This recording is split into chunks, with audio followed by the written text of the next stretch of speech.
In this video, I'm going to work through example 6.12, hedging a 90-day FRA. Imagine today is July 17th, 2024, and your bank has agreed to accept a deposit of $10 million from March 19th, 2025 to June 17th, 2025 at the fair forward rate on an actual over 360 basis. We want to book this position into the IR Hedging workbook, we want to run the risk, and we want to determine the best 3-month SOFR futures position to hedge this risk. So I've got the spreadsheet open here, and we can see the value date is 17th of July 2024, so we have the right data in it. If we had a different value date in the spreadsheet, we would go to the yield curve button and import the correct yield curve. I'm going to start on the FRA calculator. And if we look at this, a positive notional means we are borrowing or accepting a deposit. So I'm going to put a positive $10 million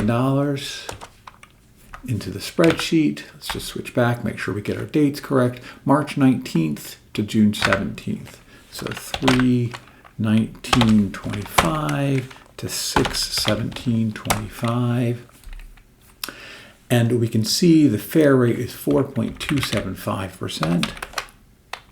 275% on an actual over 360 basis, and we can see the present value is 0, so that's fair. Now, one thing to note, this 4.275, we have chosen these dates, 19th of March 2025 to 17th of June 2025, to match the compounding dates on the March 25 3-month SOFR futures contract. So I go back to my market data for a second, and I look at the March 25 SOFR futures contract. I see a price of 95.725. The rate is 100 minus this, or 4.275%. Go back to our calculator, 4.275%. That's what's fair. All right, so that's our fair contract. We're going to book that into our spreadsheet. So again, we're accepting a deposit, $10 million, 3/19/2025 to 6/17/2025.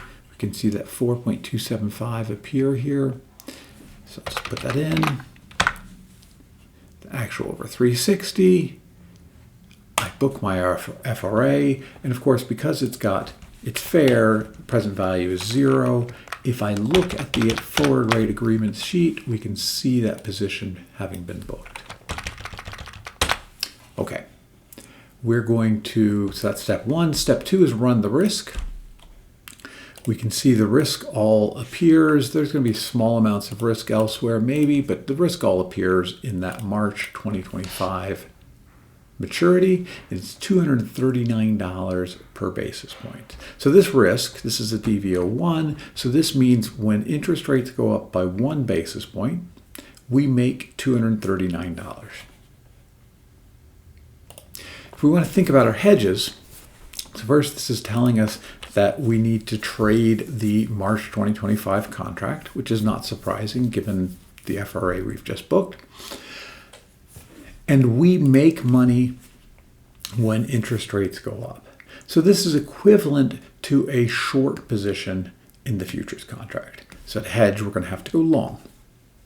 So next we need to think about how many contracts. Now we know each contract makes or loses $25 per basis point. So when that rate moves by $25, we make or lose, when that rate moves by 1 basis point, we make or lose $25.